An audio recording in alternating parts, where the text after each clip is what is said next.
Hello friends, मैं आजाद sir आपका अपना YouTube channel arts by Azad sir में स्वागत है। दोस्तों, आज हम लोग चैप्टर नंबर 6 में जो बदले हुए चैप्टर में जो नए चैप्टर जोड़े गए थे उनके बारे में हम बात करेंगे, जिसमें नाम है जयप्रकाश नारायण, जिनकी समग्र क्रांति, राम मनोहर लोहिया, दीनदयाल उपाध्याय। इन तीनों व्यक्ति के बारे में आज हम लोग चर्चा करेंगे और देखते हैं, और लोकतांत्रिक पुनरुत्थान की भी चर्चा दोस्तों हम लोग करेंगे। आज हम लोग जयप्रकाश नारायण के बारे में समझते हैं कि क्या है क्या नहीं है। हालांकि जयप्रकाश नारायण के बारे में हम लोगों ने पहले भी चर्चा कर रखा है। संपूर्ण क्रांति का नारा उन्होंने दिया था इंदिरा गांधी के खिलाफ, ये भी हम लोगों ने चर्चा किया है। आज हम लोग संक्षेप में इसके बारे में थोड़ा चर्चा करते हैं। तो देखिए, जयप्रकाश नारायण और इन्होंने एक क्रांति का नारा दिया था जिसका नाम था समग्र क्रांति या संपूर्ण क्रांति। जयप्रकाश नारायण अपने 3 प्रमुख योगदानों के लिए जाने जाते हैं। पहला, भ्रष्टाचार के विरुद्ध संघर्ष इन्होंने किया था। पहला इनका योगदान क्या है? भ्रष्टाचार के खिलाफ इन्होंने संघर्ष छेड़ा था। दूसरा दोस्तों, सामुदायिक समाजवाद के सिद्धांत की बात करते हैं ये लोग। दूसरे बात क्या करते हैं? सामुदायिक समाजवाद की बात करते हैं। और तीसरा, समग्र क्रांति की बात करते हैं। 3 मुद्दे पे इन्होंने चर्चा किया था। के प्रवर्तक, स्वतंत्रता उत्तर यानी आजादी के बाद भारत में जयप्रकाश नारायण ऐसे प्रथम नेता थे जिन्होंने मुख्यतः गुजरात और बिहार में युवा सहभागिता द्वारा भ्रष्टाचार के विरुद्ध एक बृहद अभियान आरंभ किया। उन्होंने भ्रष्टाचार के विरुद्ध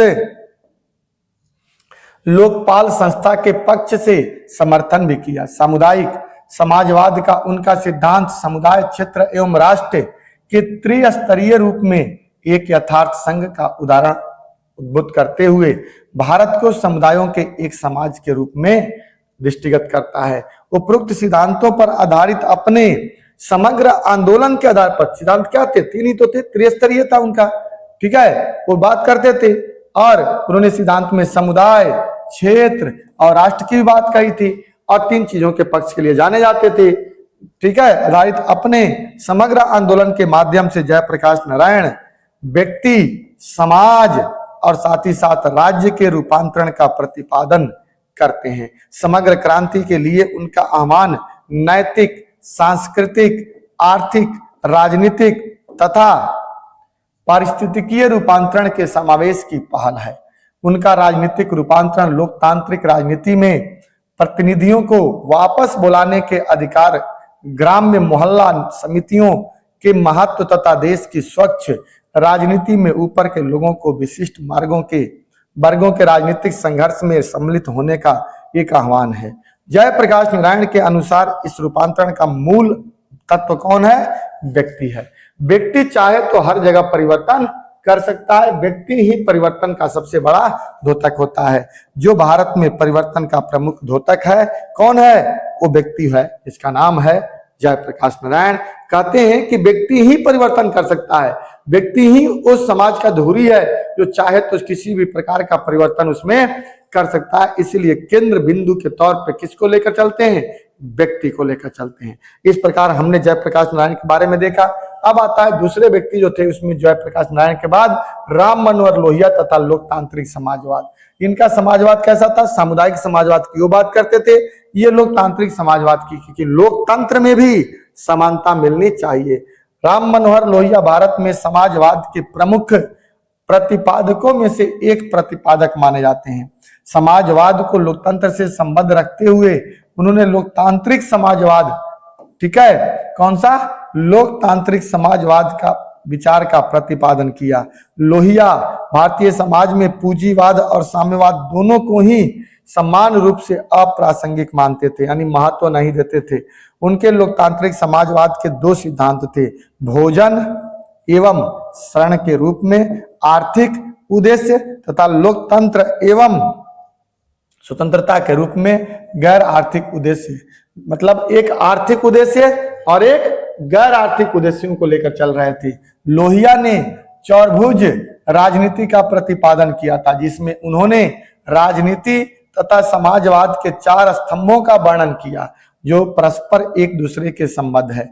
ये 4 स्तंभ उनके केंद्र, क्षेत्र, जिला और ग्राम्य है। सकारात्मक कार्यवाही को प्रधानता देते हुए लोहिया का मत है कि यह सिद्धांत न केवल अशक्त लोगों के लिए होना चाहिए बल्कि महिला और गैर धार्मिक अल्पसंख्यकों को भी इसका लाभ मिलना चाहिए।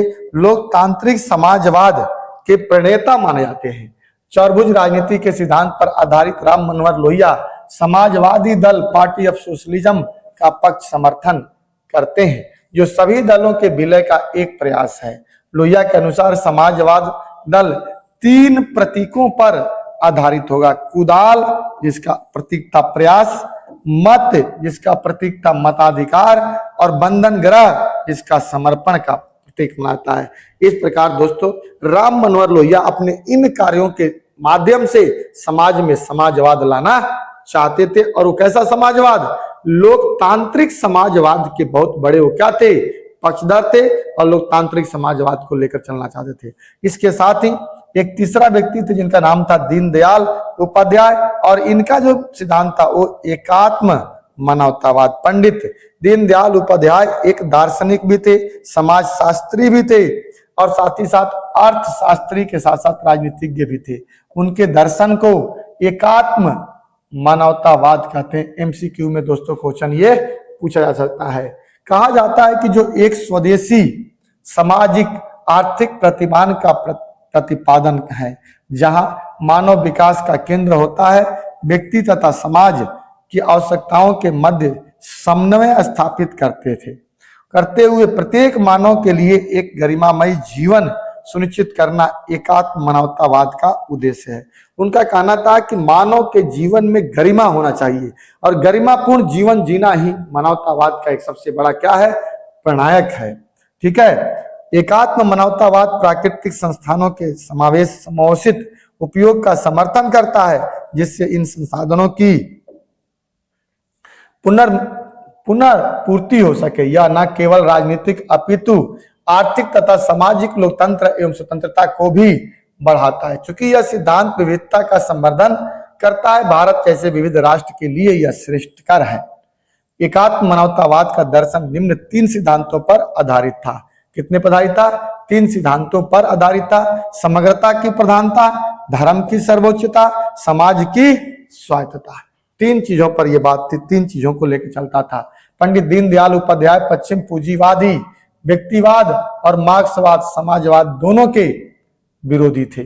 उनके अनुसार पूंजीवादी तथा समाजवादी विचारधाराएं केवल मानव शरीर और मस्तिष्क की आवश्यकता पर ही बल देती है, अतः ये भौतिकतावादी उद्देश्य पर आधारित है, जबकि मानव को समग्र विकास के लिए आध्यात्मिक विकास भी उतना ही आवश्यक है जो पूंजीवाद और समाजवाद दोनों के अनुपस्थित है। यानी मानना कहा कि पूंजीवाद और समाजवाद में दोनों चीजों में यह अध्यात्मवाद अनुपस्थित है, लेकिन अध्यात्मवाद भी होना जरूरी है इनके लिए। उसके लिए वो बात करना चाहते थे।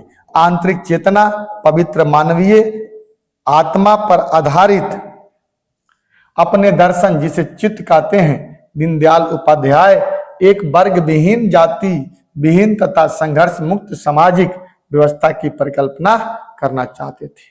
ठीक है दोस्तों, इस प्रकार से एक ऐसा समाज हो जिस समाज में बेहतर इंसान हो, वैसा दीनदयाल चाहते थे। अब नागरिक स्वतंत्रता संगठन का उदय, तो नागरिक स्वतंत्रता एवं लोकतांत्रिक अधिकारों के लिए लोगों के संघ का उदय अक्टूबर 1976 में हुआ। इन संगठनों ने न केवल आपातकाल बल्कि सामान्य परिस्थितियों में भी लोगों को अपने अधिकारों के प्रति सतर्क रहने के लिए कहा। 1980 में नागरिक स्वतंत्रता एवं लोकतांत्रिक अधिकारों के लिए लोगों के संघ का नाम बदलकर नागरिक स्वतंत्रताओं के लिए रखा गया, के लिए लोगों का संघ कर दिया गया, रख दिया गया। गरीबी, सहभागिता, लोकतांत्रिकरण तथा निष्पक्षता से संबंधित चिंताओं के संदर्भ में भारतीय नागरिक स्वतंत्रता संगठनों ने अनेक क्षेत्रों में संगठित होकर कार्य करना प्रारंभ कर दिया, और इस प्रकार ये एक नया संगठन जो जनता के नागरिक के हित में काम करता है उभर कर सामने आया। इसके बाद दोस्तों इसमें एक चैप्टर ये पढ़ना होता है लोकतांत्रिक अभ्युत्थान। इसे आप ध्यान से समझ लीजिएगा।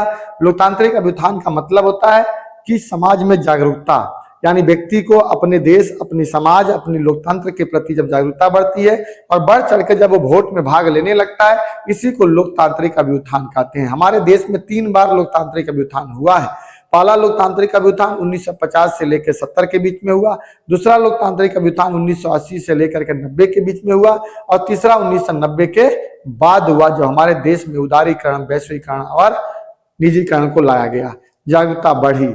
80 के दशक में जो लोकतांत्रिक अभ्युत्थान हुआ उसमें ओबीसी, एसी, एसटी के मत वोट में बढ़ोतरी हुई थी। तो यही बात दोस्तों इसमें पढ़ना है। देश की लोकतांत्रिक राजनीति में जनता की बड़ी सहभागिता को लोकतांत्रिक अभ्युत्थान के रूप में इंगित किया जाता है। ठीक है, इस सिद्धांत के आधार पर समाज विज्ञानी भारत के स्वतंत्रोत्तर इतिहास में 3 लोकतांत्रिक अभ्युत्थान का वर्णन करते हैं। कितना?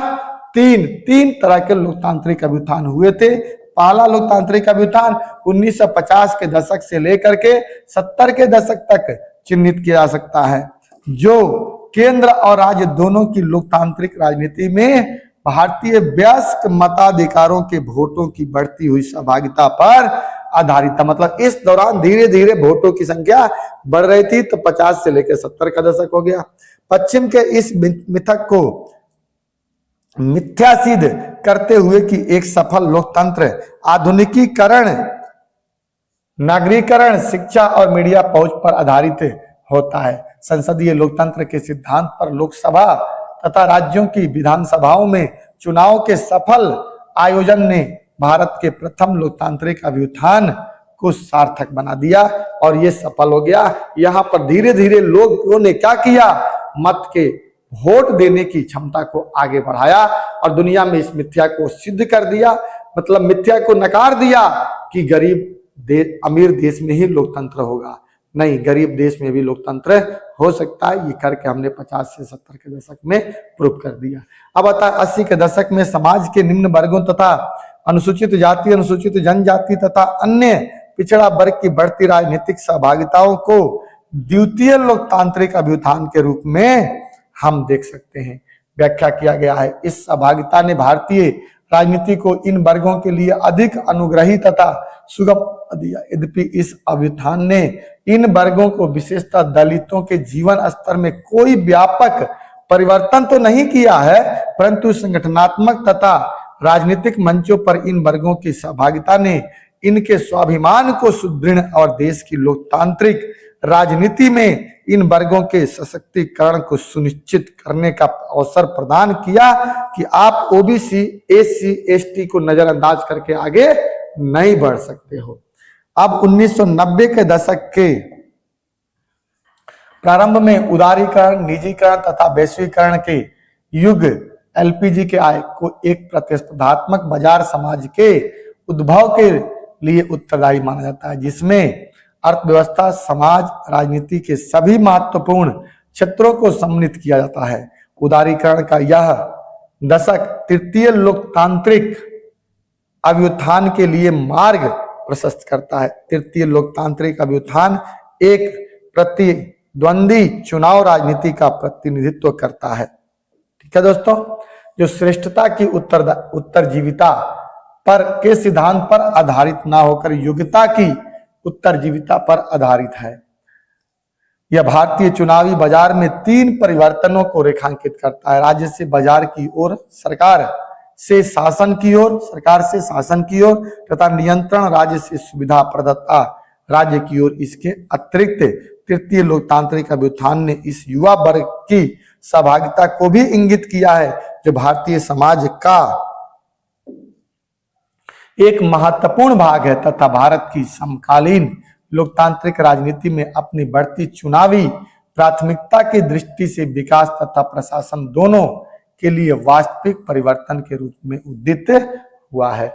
इस प्रकार दोस्तों हमने इस वीडियो में 4 बातें देखी। जयप्रकाश नारायण चिंतक के तौर पे, राम मनोहर लोहिया को हमने समाजवादी के तौर पे देखा, दीनदयाल उपाध्याय को एक दार्शनिक व्यक्ति के तौर पे देखा, नागरिक संगठन के उदय की बात कही और 3 लोकतांत्रिक अभ्युत्थान की भी हमने चर्चा किया। इस प्रकार दोस्तों निश्चित तौर पर आपको ये वीडियो अच्छा लगेगा, आप इसे लाइक करिएगा, शेयर करिएगा और सब्सक्राइब करना बिल्कुल मत भूलिएगा।